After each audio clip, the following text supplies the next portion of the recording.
ரசிகர்கள் ஆசைப்படுறாங்க இந்த படம் வந்து 2 படத்துக்கு மோதி பார்ப்போமா மோதிடலாமா அப்படின்னு இவங்க சோடி அப்படிங்கிற மாதிரி இவங்க பேசுறாங்க. ரஜினி கிட்டேயும் வந்து மைக் போட்டு பத்திரிகையாளர்கிட்ட வந்து கேட்டிருக்காங்க. அவரும் வந்து ரொம்பவே பெருந்தன்மையா அவரோட அன்புக்கும் பாசத்துக்கும் ரொம்ப நன்றின்னு ஆல்ரெடி இது மாதிரி அவங்க உள்ள பேசியிருக்காங்க. அதான் உண்மை.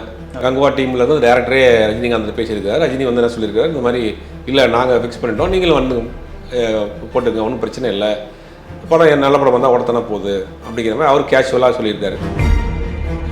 இது நம்ம கொண்டாட போகிறோம். இந்த ரசிகர்கள் ஒரு பெரிய எதிர்பார்ப்போடு இருந்தாங்க.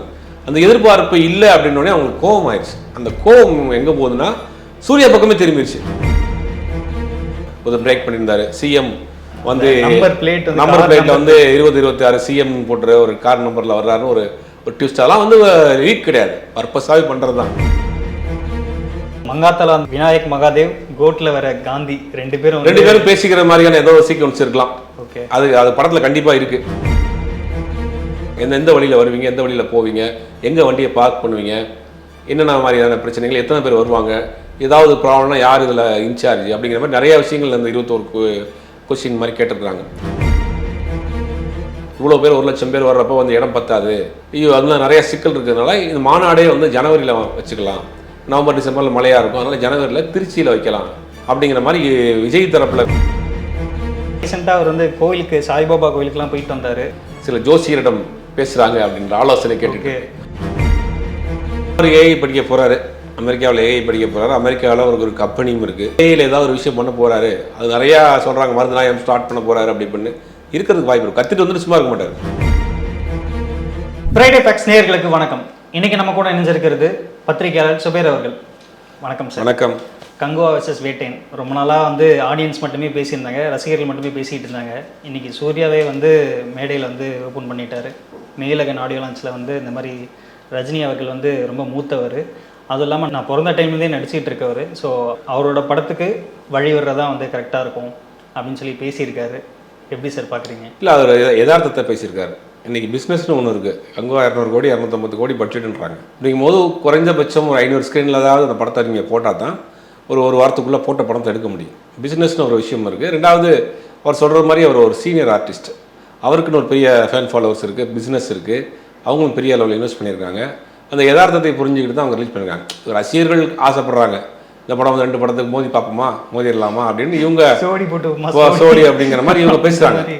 அது வெளியிலேருந்து பேசுகிறவங்களுக்கு தெரியும், இன்வெஸ்ட் பண்ணவங்களுக்கு தான் தெரியும். இப்போ ரெண்டு பேருமே நேரடியாக வந்து 2 பேருக்குமே சரியான தேட்டர்கள் கிடைக்கலன்னா 2 படத்துக்கும் பிரச்சனை வந்துச்சுன்னா யார்? பொருளாதார ரீதியாக ஆல்ரெடி லைக்காக ஒரு பெரிய ஒரு இதுக்கு பிறகு வந்திருக்கிறாங்க. இந்தியன் 2க்கு பிறகு ஒரு பெரிய பிரச்சனைக்கு பிறகு வந்திருக்கிறாங்க. அப்படிங்கும்போது அவங்க குறைஞ்சபட்சம் ஒரு 600-200 ஸ்க்ரீன் பண்ணால் தான் இந்த போட்ட காசை அவங்க எடுக்க முடியும். அப்படி நல்ல ஆரோக்கியமாக தான் அடுத்தடுத்து அவங்க படமும் எடுப்பாங்க. அது சினிமாவுக்கு செய்யக்கூடிய ஒரு நல்ல விஷயம்தான். இந்த நேரத்தில் போட்டி போட்டு பார்க்குறது வந்து நல்ல விஷயம் கிடையாது. ரெண்டாவது, ஒரு சீனியர் நடிகர் அப்படிங்கிற ஒரு பெருந்தன்மையோடு அவர் வந்து அதை சொல்லியிருக்காரு. ஆனால் அது நல்ல விஷயமா தான் நான் பார்க்குறேன். ஏன்னா இப்போ நீங்கள் சொன்ன மாதிரியே வந்து ஒரு சில பேர் வந்து இதை வந்து பாசிட்டிவாக பார்த்தாலும் இன்னொரு சில பேர் வந்து நெகட்டிவாக பார்க்குறாங்க. ஆக்சுவலாக இதுக்கு முன்னாடி வந்து சூர்யா ரஜினி இவங்களோட பாண்டிங் அப்படின்னு சொல்லி இப்போ ரீசெண்டாக நிறைய விஷயங்கள் வந்து ட்ரெண்டிங் ஆகுது. அதில் வந்து சூர்யாவோட காப்பான் படம் ஆடியோ லான்ச்சில் கூட ரஜினி வந்திருப்பார். அதை வந்து சூர்யா பற்றி ஒரு சில விஷயங்கள்லாம் பேசியிருப்பார்.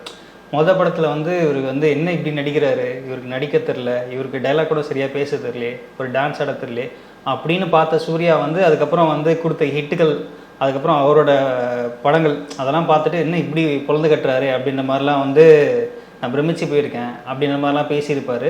இதை வந்து சூர்யாவோட ரசிகர்கள் வந்து பார்த்தீங்களா, எங்கள் தலைவருக்கும் வந்து சூர்யாவுக்கும் எவ்வளோ பாண்டிங் அப்படின்ற மாதிரிலாம் இருக்குது அப்படின்லாம் சொல்லிகிட்டு இருக்காங்க. ஆனால் இன்னொரு பக்கம் வந்து இந்த மாதிரி விடாம ட்ரால்ஸ் அப்படின்ற மாதிரி போனது வந்து ஸ்டுடியோ கிரீன் இவர் தனஞ்சன் அவரே வந்து ட்வீட் போடுற அளவுக்கு போயிடுச்சு.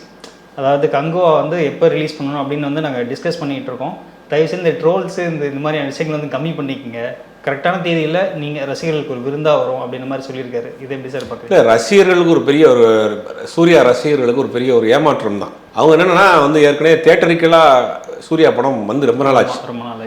அப்படி ஜெய்பீம்னா கூட அதெல்லாம் ஓடிடியில் தான் பார்த்தோம். அப்படிங்கும்போது நல்ல படங்கள்லாம் ஓடிடியில் பார்க்கும்போது ஃபேன்ஸ் இன்னும் ரொம்ப ஆமாம். அப்படிங்கும்போது ஒரு பெரிய தேட்டரிக்கல் ஹிட்டு. வணங்கான் பெருசாக எதிர்பார்த்தாங்க. வணங்கான் பாலா நந்தா மாதிரி ஒரு படம் பெரிய ப்ராஜெக்ட்னு அதை ஆரம்பிச்சு 20 நாள் ஷூட் போய் ட்ராப்பு. அடுத்து சுதா கோங்கரா அவங்க சேர்ந்து பண்ண போகிறோம், நாங்கள் பண்ண போகிறாங்க அப்படின்னு அது ஷூட்டிங் ஆரம்பிக்கிற முன்னாடி ட்ராப்பு. அடுத்து வந்து இந்த படம் தான் ரொம்ப பெருசாக எதிர்பார்க்குறாங்க. ஒரு பெரிய பொருட் செலவில் சீர்தை சிவா மாதிரியான ஒரு டேரக்டரை வச்சு ஒரு ஒரு வேற ஒரு ஜோனரில் நம்ம பார்க்க போகிறோம், ஒரு பெரிய படமாக வந்திருக்கு, ஒரு பேன் இண்டியா மூவியாக வந்திருக்கு, இது நம்ம கொண்டாட போகிறோம். இந்த ரசிகர்கள் ஒரு பெரிய எதிர்பார்ப்போடு இருந்தாங்க. அந்த எதிர்பார்ப்பு இல்லை அப்படின்னோடனே அவங்களுக்கு கோபம் ஆயிடுச்சு. அந்த கோபம் எங்கே போகுதுன்னா சூர்யா பக்கமே திரும்பிடுச்சு. உங்க அப்பா உங்களுக்கு வேறு வேலை இல்லையா அப்படிங்கிற மாதிரி அந்த கோபம் இன்னைக்கு பார்த்தீங்கன்னா சோஷியல் மீடியாவில் சூர்யா ஃபேன்ஸே சூர்யாவை ட்ரோல் பண்ணுற அளவுக்கு ஆயிட்டாங்க. அந்த மாதிரி போச்சு. அதனால தான் அவர் ட்வீட் போட்டிருக்காருன்னு நினைக்கிறேன். அதனால் என்னென்னா அது அவங்களுடைய பாயிண்ட் ஆஃப் வியூவில் அது சரி.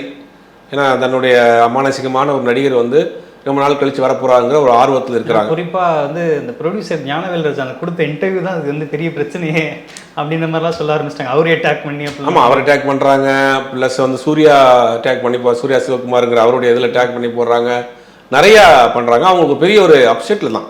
நம்ம எதிர்பார்த்தோம் இந்த படத்தை வந்து பெருசாக செலிப்ரேட் பண்ணலாம் அப்படின்னு, அது இல்லை அப்படின்றவொடனே அது ஒரு பெரிய வச்சு. ரெண்டாவது ஒரு போட்டி ஒன்று போயிட்டே இருந்துச்சு, வேட்டையன் விஸ் கங்குவா அப்படிங்கிறது. பட் உங்கள் ட்ராப்பு பின்னாடி பின் வாங்கிட்டீங்களா, இப்போ பின் நாங்கள் வந்து இப்போ நாங்கள் அடுத்து நாங்கள் எப்படி சோஷியல் மீடியாவில் களமாடுறது அப்படிங்கிற மாதிரி அவங்களுக்கு பல கோபங்கள். அது வந்து அவங்க வந்து ரியாக்ட் பண்ண ஆரம்பிச்சிருக்கிறாங்க. பட் அது வந்து இவங்க சைடில் பார்த்தா சரி. படத்தை வந்து இவங்க தேதி மாற்றி வச்சது தயாரிப்பாளர் நிர்வாகம், நடிகர் நிர்வாகம், டைரக்டர் சைடில் பார்க்குறப்ப அது ஒரு சரியான முடிவு. ஏன்னா 2 பெரிய படங்கள் வந்து எதுக்கு தேவையில்லாத கிளாஸ் ஆகணும் அப்படின்னு. ஆனால் அந்த ரசிகர்கள் பார்வையில் பார்க்குறப்ப அது சரி, அவங்க எதிர்பார்க்குறாங்க. பட் அது நடக்க முடியாமல் போச்சு. ஆனால் சுச்சுவேஷன் வந்து ஒரு கிரிட்டிக்கலான சுச்சுவேஷனாக அமைஞ்சு போனதுனால இந்த மாதிரியான ஒரு முடிவெடுக்க வேண்டிய கட்டாயத்துக்கு அவங்க வந்திருக்கிறாங்க. ஓகே, என்னதான் முரட்டு சூர்யா ரசிகர்கள் வந்து அந்த படத்தை அவ்வளோ எதிர்பார்த்தாலும் ரியாலிட்டி ப்ராக்டிக்கல்னு ஒன்று இருக்கு. ஸோ அதுக்கேற்ற மாதிரி வந்து கரெக்டான டெசிஷன் தான் எடுத்திருக்காங்க அப்படின்னு. ஆனால் இப்போ கரெக்டான ரிலீஸ் தேதி இருக்கா சார்? இப்போ அடுத்தடுத்து இப்போ வந்து 5ஆம் தேதி வந்து கோட் ரிலீஸ் ஆகுது. அடுத்து வந்து வேட்டையன் வந்து அக்டோபர் 10 பிடிச்சிருக்காங்க. அக்டோபர் 31 தீபாவளி அதை நோக்கி வந்து அமரன் படம் வருது. அதுக்கப்புறம் வந்து லாஸ்ட் வந்து டிசம்பர் 20 வந்து விடுதலை 2 அப்படின்னு சொல்லி பெரிய பெரிய படங்கள் வந்து ஆல்ரெடி அந்த ஸ்லாட்ஸ் மாதிரி பிடிச்சி வச்சுட்டாங்க. இதுக்கு வந்து இப்போ கரெக்டான தேதி கிடைக்குமா சார்? ஏன்னா நவம்பரில் வந்து ஃப்ளட்டு அந்த மாதிரி நிறைய வரது வாய்ப்பு இருக்குது, மழை அதெல்லாம். ஸோ கரெக்டான ஸ்லாட்டு கிடைக்குமா சார்? இல்லை, அது ஏதாவது நீங்கள் டிசம்பரே பிளான் பண்ணுவாங்க. எனக்கு தெரிஞ்சு டிசம்பரில் வர்றதுக்கு வாய்ப்பு இருக்குது. ஏன்னா இனிமேல் தள்ளிப்பட மாட்டாங்க. இப்போ நீங்கள் செப்டம்பர் அப்படின்னா அக்டோபர், நவம்பர், டிசம்பர், பொங்கல் வரைக்கும்லாம் போக முடியாது. 4 மாதம் ஆல்ரெடி இந்த படம் ரெடி ஆகி ஒரு 3 மாதம் 4 மாதம் ஆச்சு. 6 மாதத்துக்கு முன்னாடி வர வேண்டிய படம் அப்படி தள்ளி போய் சில ஒர்க்கு பண்ணாங்க, ரீகரெக்ஷன் அது நிறையா போய் இப்போ இங்கே வந்து நிற்கிது. டேட் அனௌன்ஸ் பண்ண பிறகு வந்ததுனால இனிமேல் அவங்க எனக்கு தெரிஞ்சு டிலே பண்ண மாட்டாங்க.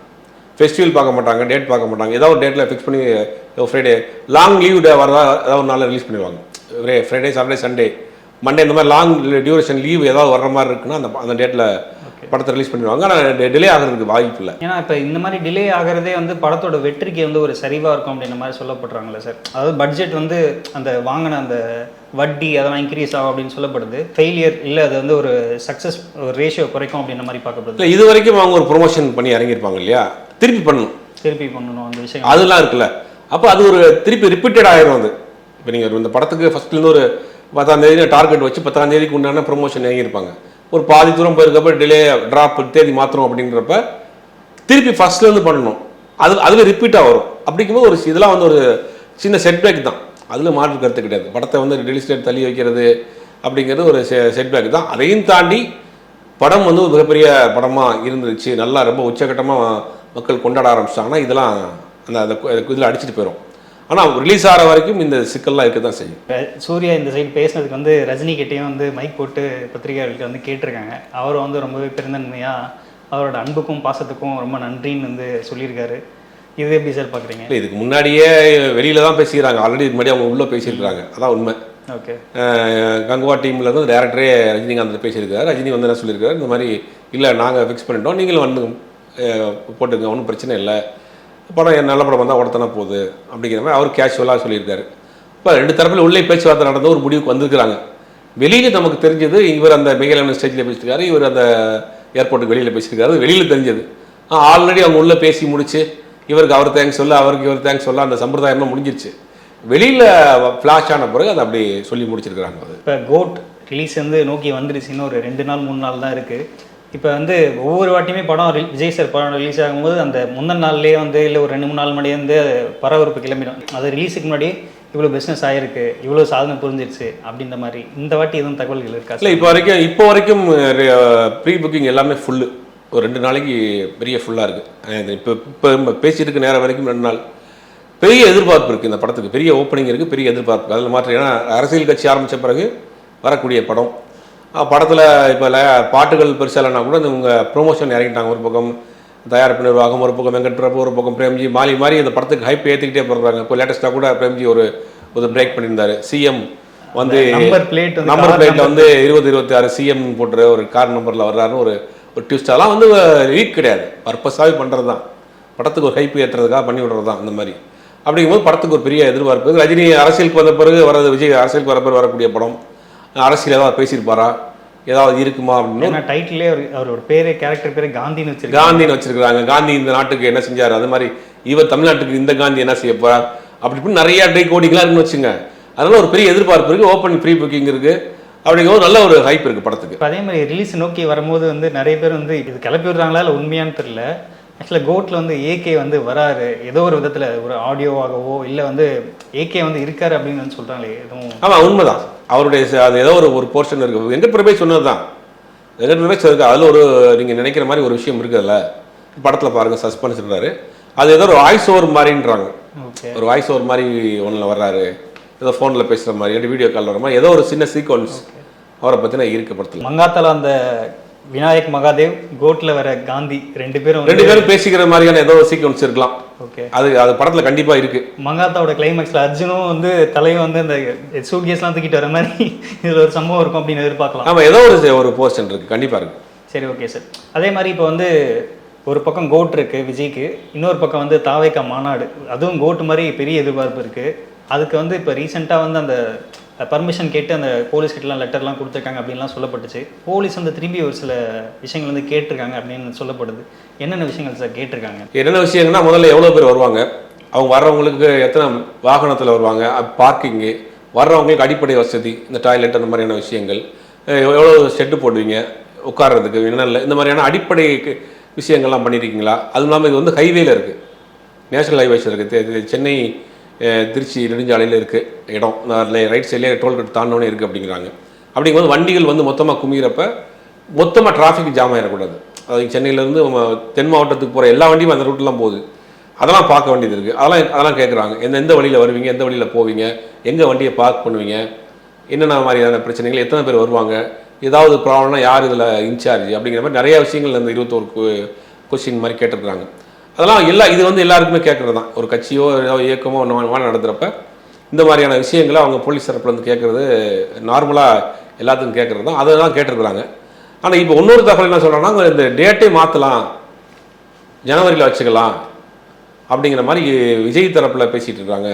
இந்த இடமே வேணாம், இடம் ரொம்ப கம்மியான ஏக்கர் தான்ன்றாங்க. இது இவ்வளோ பேர் 1,00,000 பேர் வர்றப்போ வந்து இடம் பத்தாது, அது மெயின் ரோட்லேயே மெயின் ஹைவேஸ்லேயே இருக்குது, அதெல்லாம் நிறைய சிக்கல் இருக்கிறதுனால இந்த மாநாடே வந்து ஜனவரியில் வச்சுக்கலாம், நவம்பர் டிசம்பரில் மழையாக இருக்கும், அதனால் ஜனவரியில் திருச்சியில் வைக்கலாம் அப்படின்னு இப்போ அதை தள்ளி போடுறதுக்கு உண்டான அவங்க டிஸ்கஸ் பண்ணிக்கிட்டு இருக்கிறதா ஒரு தகவல் சொல்கிறாங்க. ஓகே, இப்போ திருப்பி வந்து திருச்சி நோக்கி தான் வந்து. ஆமாம், ஏன்னா எனக்கு தெரிஞ்சு இந்த இடம் வந்து பெர்மிஷன் கிடைக்கிறது கஷ்டம். ஏன்னா ரொம்ப சின்ன இடம், மெயின் ரோட்டில் இருக்குது, ஹைவேஸ் ரோட்டில் இருக்குது, அதனால் வந்து சுற்றி எதுவுமே கிடையாது. அப்படிங்கிறனால இது மாறுறதுக்கு வாய்ப்பு இருக்குது. அவங்க தரப்புலையுமே டிஸ்கஸ் பண்ணிகிட்டு இருக்காங்களாம், ஜனவரியில் வச்சுக்கலாமா, ஃப்ரெஷ்ஷாக ஜனவரியிலே பண்ணுவோம், அது பட வேலையெல்லாம் முடியட்டும் அப்படிங்கிற மாதிரி ஒரு பேச்சுவார்த்தை போயிட்டு இருக்கு.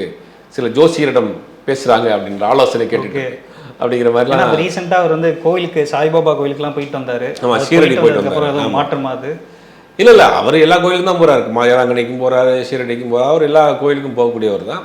ஒரு படம் ரிலீஸ் ஆகிறதுக்கு முன்னாடி முந்தைய எப்பவுமே வந்து விஜயோடைய வாடிக்கையாக வச்சிருப்பார், ஒரு படம் ரிலீஸ் ஆகிறதுக்கு முன்னாடி வேளாங்கண்ணி போயிட்டுருவார். ரஜினி ஆகட்டும், விஜய் ஆகட்டும், அந்த மாதிரி அதாவது ஒரு கோயிலுக்கு போவாங்க. விஜய் வந்து ரெகுலராக வேளாங்கண்ணி கோயிலுக்கு போயிட்டுருவார், அவருடைய ஒரு எல்லா படம் ரிலீஸ் ஆகிறதுக்கு முன்னாடி. ஆனால் இந்த மாதிரி சீரடி போயிருக்காரு, அடுத்து வேளாங்கண்ணி கூட 2 நாளில் போகிறதுக்கு வாய்ப்பு இருக்குது. இல்லை, ரெகுலராக அவருடைய வாடிக்கையாக வச்சுருக்காரு படம் ரிலீஸ். அதே மாதிரி இன்றைக்கி நாளைக்கு கூட அவர் வேளாங்கண்ணி போவார். அதனால் அதுக்கும் இதுக்கும் சம்மந்தம் கிடையாது. இந்த பெர்மிஷன், இடம், இதெல்லாம் பார்த்துட்டு தான் இந்த மாதிரியான வேலைகள் பண்ணுறாங்க. கமல்ஹாசன் அவர்கள் பிக் பாஸ் இந்த வாட்டி ஹோஸ்ட் பண்ண போகிறதில்ல அப்படின்னு சொல்லி விலகிட்டார். அதுக்கப்புறம் விஜய் சேதுபதி வந்திருக்காரு அப்படின்னு செய்திகள்லாம் வருது. ஆனால் அந்த விலகினதுக்கு பின்னாடி கமல் ஒரு பெரிய பிளான் ஒன்று வச்சிருக்காரு, ஒரு மாஸ்டர் பிளான் ஒன்று வச்சிருக்கனால தான் இதுலேருந்து விளங்குறாரு அப்படின்னு சொல்கிறாங்க. என்ன தகவல் சார்? ஆக்சுவலாக இல்லை, தகவல்னால் அவர் ஏஐ படிக்க போகிறாரு, அமெரிக்காவில் ஏஐ படிக்க போகிறாரு. அமெரிக்காவில் அவருக்கு ஒரு கம்பெனியும் இருக்குது. எப்பயுமே வருஷத்துக்கு ஒரு 2 மாதம் மினிமம் 1 மாதமாவது அமெரிக்கா போய் இருந்து வருவார். ரெகுலராக நீங்கள் அவரை வாட்ச் பண்ணுறவங்களுக்கு தெரியும். அது மாதிரி இந்த முறை வந்து 3 மாதம் போகிறார். 3 மாதம் வந்து அந்த ஏஐ பற்றின டெக்னாலஜியை கற்றுக்கிட்டு வர போகிறாரு. ஏற்கனவே நானே நிறைய தான் சொல்லியிருக்கேன், நீங்கள் தமிழ்நாட்டில் யூஸ் பண்ணுற பல டெக்னாலஜியை வந்து கமல் முதல்ல வந்து கொண்டு வந்துடுவார். அங்கேருந்து கற்றுக்கிட்டு வந்து இங்கே கொண்டு வந்து எக்ஸ்பெரிமெண்ட் பண்ணி காமிப்பார். அந்த மாதிரி இந்த முறை ஏஐ கற்றுக்கிட்டு வந்து அவரே ஏஐயில் ஏதாவது ஒரு விஷயம் பண்ண போகிறாரு, அது நிறையா சொல்கிறாங்க, மருந்துநாயம் ஸ்டார்ட் பண்ண போகிறாரு அப்படி பண்ணு இருக்கிறதுக்கு வாய்ப்பு இருக்கும். கற்றுட்டு வந்துட்டு சும்மா இருக்க மாட்டார், அதை வந்து ஏதாவது எக்ஸ்பெரிமெண்ட் படத்தில் தான் பண்ணியிருப்பார். அதனால் வந்து அவர் வந்த பிறகு ஒரு புதுசாக ஏதாவது ஒரு விஷயத்த செய்வார், கண்டிப்பாக பண்ணுவார். ஓகே. இப்போ அந்த மருதுநாயகம் வந்து ஸ்டார்ட் ஆகலாம் அப்படின்னு சொல்லி செய்திகள்லாம் வருது, இப்போ நீங்கள் கூட சொல்கிறீங்களா சார்? இப்போ அது வந்து இந்தியன் 3 போட்ட விதையா? இதுதான் காரணம். இந்தியன் 3 போட்ட விதையெல்லாம் கிடையாது. ஏன்னா அந்த லாஸ்ட்டில் அந்த ப்ரோமோவில் காட்டுறாங்க, அவர் வந்து எங்காக இருக்கிறது வந்து ரொம்பவே நல்லா இருக்கு. அது அது அதை பார்த்து இல்லை, மருதுநாயகம்லாம் இந்தியனுக்கு முன்னாடியே ஆரம்பிக்கப்பட்ட படம். அது இந்தியனுக்கு முன்னாடியே அவங்க பிளான் பண்ணி இல்லை திருப்பி இப்போ எடுக்க போகிறது அந்த மாதிரி இல்லை. அவருக்கு ரொம்ப நாளாகவே அதுக்கு உண்டான முயற்சிகள் பண்ணிட்டு இருக்கிறாரு. ரொம்ப நாளாகவே மருதுநாயகம் பண்ணணுங்கிறது அவர் லைஃப் டைம் அச்சீவ்மெண்ட் மாதிரி இந்த படம் பண்ணிருந்தோம். பட்ஜெட் பெரிய பட்ஜெட், பட் அப்போ பண்ண முடியல. இன்றைக்கி டெக்னாலஜி வந்துருச்சு, பல விஷயங்கள் டெக்னாலஜியில் பண்ணிடலாம். அன்றைக்கெலாம் விஎஃப்எக்ஸ் சிஜிலாம் பெருசாக இல்லை, எல்லாமே லைவாக தான் பண்ணுவோம். ஒரு 500 குதிரைனா 500 குதிரையை கூட்டு வரணும். இன்றைக்கி அப்படி கிடையாதுல்ல, ஒரு 10 குதிரையை வச்சுட்டு 500 குதிரையாக வந்து சிஜியில் பண்ணிக்கலாம், விஎஃப்எக்ஸில் பண்ணிக்கலாம், ஆர்ட்டில் வந்து இதில் டிஏஜிங்கில் பண்ணிக்கலாம். இன்றைக்கி டெக்னாலஜி வந்துருச்சு இல்லையா, இப்போ பட்ஜெட் குறையும். ஒருவேளை அவர் அதை ட்ரை பண்ணுறதுக்கு கூட இப்போ வாய்ப்பு சரியான டைம் ஆகும்னு நினைக்கிறேன். ஏன்னா தங்கலான் கங்குவா அப்படின்னு சொல்லி பீரியட் படங்கள்லாம் நம்ம தமிழ் சினிமாவில் இப்போ நிறைய வர ஆரம்பிச்சிருச்சு. ஸோ வந்து அவரோட வந்து கிளாசிக்கான மருதநாயகம் வந்து ஆமாம் கற்றுக்கலாம். ஒருவேளை அவர் அதுக்கு தான் கற்றுக்கிற போகிறாரான்னு தெரியல. கண்டிப்பாக வந்து ஏதாவது ஒரு விஷயம் பண்ண போகிறாரு. ஒரு டிஏஜிங்கில் இந்தியாவிலே புதுசாக ஏதாவது பண்ண முடியுமா அப்படின்ற ஒரு விஷயத்தை தமிழில் இன்ட்ரடியூஸ் பண்ணுவார். அதுக்கு பிறகு எல்லாரும் பண்ணுவாங்க அது அப்படியே. அதே மாதிரி அடுத்து என்னென்ன படங்கள் சார் லைனப்பில் இருக்குது ஆக்சுவலாக? வேறு அவருக்கா? கமல் சார் அவருக்கு வந்து அடுத்து என்னென்ன படங்கள் சார்? அடுத்து லைனப் வந்து பார்த்தீங்கன்னா நம்ம தக்லீஃப் முடிஞ்சிருச்சு. இப்போ இமீடியட்டாக ஆரம்பிக்க போகிற வந்து அன்பரி மாஸ்டர் படம். அது ஒன்றுக்கு ஸ்கிரிப்ட் ஒர்க்லாம் அதுதான் அடுத்து வந்து ஷூட்டிங். ஆமாம், தக்லீஃப் முடிஞ்சிருச்சு. இப்போ அமெரிக்காவில் வந்தவொடனே அந்த படம் ஸ்டார்ட் பண்ண போகிறாங்க. அது முடிஞ்சவொடனே கல்கி 2 அதில் ஒரு சின்ன ஒரு போர்ஷன் பண்ணுறாரு. அட்லி படம், அட்லி ப்ளஸ் ஷாருக் கான். அது வந்து ஓரளவுக்கு கன்ஃபார்ம் தான், கன்ஃபார்ம். அந்த படம் கன்ஃபார்ம். இதுதான் இப்போ உள்ள லைனப்பு. நிறைய கமிட்மெண்ட் வச்சிருப்பாரு. ஆனால் இந்த கமிட்மெண்ட் கம்மியாக இருக்கிறது பார்க்குறப்ப அவர் ஏதோ புதுசாக ஒன்று ஆரம்பிக்க போகிறாருங்கிறது தான் தெரியுது. ஏன்னா அன்பரி மாஸ்டர் படம் வந்து ஒரு சின்ன படம், ஷார்ட் டைமில் முடிச்சிருவாங்க, மீதியெல்லாம் கேமியோ தானே உங்களுக்கு. அப்படிங்கும்போது அந்த கேப் வந்து எதுக்கு வச்சிருக்கிறாரு? ஒருவேளை ஒரு ஆரம்பிக்க போகிறார், புது படம் அவரே வந்து டைரக்ட் பண்ணுற மாதிரி பண்ண போகிறாருன்னா ஏதோ ஒரு விஷயம் பண்ணுறாரு. இவர் லைனப் ரொம்ப கம்மி தான். ஒரு படம் ஃபுல்லாக பண்ணுறாரு அன்பரி மாஸ்டர் படம், 2 படம் கேமியோ பண்ணுறாரு, மீதியெல்லாம் கேப்பாக தான் இருக்குது. அந்த கேப்பில் என்ன அப்படிங்கிறதான் வெயிட் பண்ணணும். அவரே பண்ணுறதுக்கு வாய்ப்புகள் நிறையா இருக்குது. திருப்பி டைரக்டராக விஸ்வரூபம் எடுக்க போகிறாரு அப்படின்ற மாதிரி வரப்போதா? கண்டிப்பாக பண்ணுவார். இந்த டிஏஜி பண்ணிட்டு வந்துட்டு அவருக்கு அதுக்கு டைரக்ட் பண்ணுறதோ எழுதுறதோ எதுவுமே அவருக்கு பெரிய விஷயம் கிடையாது. அவர் டெய்லி பண்ணக்கூடிய விஷயம் தான் அது. அதனால் அவர் ஏதோ ஒரு முயற்சியில் இருக்கிறாரு. கண்டிப்பாக அது கண்டிப்பாக அமெரிக்காவில் வந்த பிறகு தெரியும் அது.